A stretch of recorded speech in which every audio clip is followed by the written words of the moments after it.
E se eu te dissesse que um homem comum recebeu uma ordem tão absurda, que, se fosse hoje, muita gente chamaria de loucura, você confiaria, ou recuaria? Após a morte de Moisés, o povo de Israel ficou à beira de um colapso. O líder que abriu o mar, que falou com Deus face a face, não estava mais ali. E agora? Quem teria coragem de assumir esse peso? É nesse momento que surge Josué. Um homem que não era rei, não era o mais famoso, mas carregava algo raro. Uma fé inabalável e uma coragem que desafiava a lógica. Deus então dá uma ordem direta, sem rodeios. Levanta-te, atravessa o Jordão. Mas havia um problema. O rio estava em época de cheia. As águas eram violentas. E, do outro lado, estava a terra prometida, ocupada por inimigos prontos para a guerra. Não havia pontes, não havia estratégia militar óbvia. Só uma escolha: obedecer ou duvidar. E foi aí que Josué fez algo que chocou a todos. Ele não recuou, ele não questionou, ele avançou. Sacerdotes, carregando a arca, entraram primeiro nas águas turbulentas. E no exato momento em que seus pés tocaram o rio, algo sobrenatural aconteceu. As águas começaram a parar. O impossível começou a ceder diante da fé. O povo atravessou em terra seca.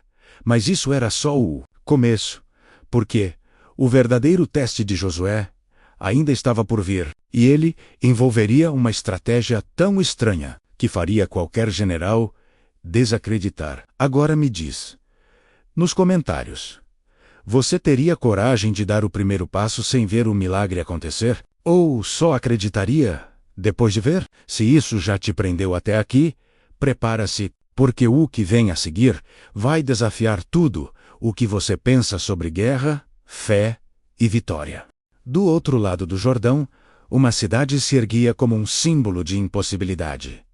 Jericó, muros altos, espessos, impenetráveis, guerreiros preparados, portões fechados. Nenhuma brecha, nenhuma fraqueza. Humanamente falando, aquela batalha já estava perdida. Mas então, algo inesperado acontece. Antes de qualquer ataque, Josué tem um encontro misterioso. Diante dele aparece um homem com uma espada desembainhada. Não era um soldado comum. Era o comandante do exército do Senhor.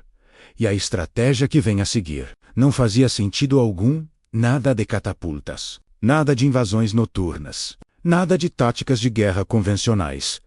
A ordem era simples e absurda. Marchar uma vez por dia, durante 6 dias, o povo deveria dar voltas ao redor da cidade, em silêncio, sem atacar, sem gritar, sem reagir, só andar.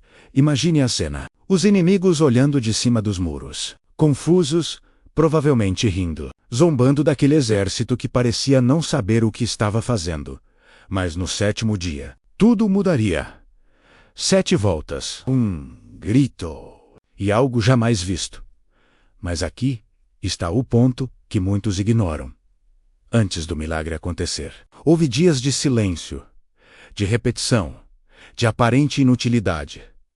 Quantas vezes você já desistiu? Porque parecia que nada estava acontecendo. Josué não desistiu. Ele confiou no processo. E quando o momento certo chegou, o impossível não resistiu. O 7º dia amanheceu diferente. O silêncio, que antes dominava, agora carregava tensão. O povo já não caminhava por obrigação, caminhava com expectativa. 1 volta, 2 voltas, 3. Cada passo parecia ecoar algo invisível. Algo estava prestes a acontecer. Lá de cima, os guardas de Jericó observavam. Talvez ainda com desprezo. Afinal, o que aquele povo poderia fazer contra muros tão imensos? Mas, dessa vez, não seria como antes. Na 7ª volta, Josué levanta a voz. Não era mais tempo de silêncio. Era o momento do ato final. Gritem, porque o Senhor entregou a cidade. E então, o som rompe o ar. Um grito coletivo, forte, intenso, cheio de fé. E de repente, o impossível acontece. Os muros começam a tremer. A estrutura que parecia eterna começa a ceder. Pedra sobre pedra. Tudo desmorona. Sem ataque, sem armas. Sem lógica humana, só obediência e fé. Jericó caiu. Mas essa vitória não foi apenas sobre uma cidade. Foi sobre o medo. Sobre a dúvida. Sobre tudo aquilo que dizia: isso não vai dar certo. E aqui está o detalhe mais impactante. O milagre só aconteceu depois que eles completaram todo o processo. Nem antes, nem no meio, mas no fim da obediência. Agora eu quero saber de você. Você está no 6º dia da sua vida, quase desistindo? Ou vai continuar até ver os muros caírem? Comenta aqui. Eu não vou parar. E declara isso hoje. Porque o que vem agora é ainda mais profundo. A maior batalha de Josué não seria contra muros. Seria contra algo muito mais perigoso. Depois da queda de Jericó, parecia que nada poderia parar Josué. Vitória sobrenatural. Confiança em alta. O impossível já tinha sido vencido. Mas é exatamente depois de grandes conquistas que os maiores perigos aparecem. A próxima cidade era pequena. Ai, sem grandes muros, sem grande exército. Parecia fácil. Fácil demais. E foi aí que tudo deu errado. Pela primeira vez, Israel avançou, confiando em si mesmo, e não na direção de Deus. O resultado? Derrota. Homens morreram. O povo ficou abalado. O medo voltou. Como pode? Depois de um milagre tão grande, mas havia algo escondido. Um erro silencioso. Uma desobediência que ninguém viu, mas que afetou a todos. E aqui está uma das lições mais duras do livro de Josué. Nem toda derrota vem da falta de força. Às vezes, vem de pequenas escolhas erradas que ninguém percebe. Quando o problema foi exposto e corrigido, Josué fez o que sempre fez. Voltou para a presença de Deus. E então, a estratégia veio novamente, mas dessa vez, diferente. Com inteligência. Daré. E a vitória voltou. A cidade de Ai caiu. E Josué entendeu algo que mudaria tudo.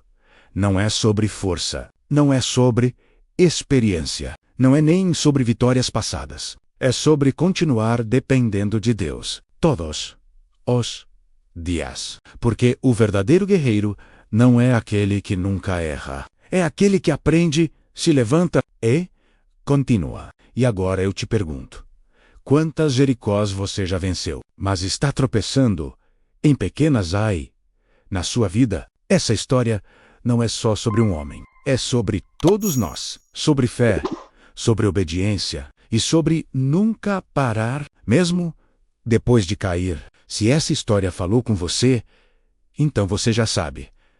A próxima vitória começa dentro de você.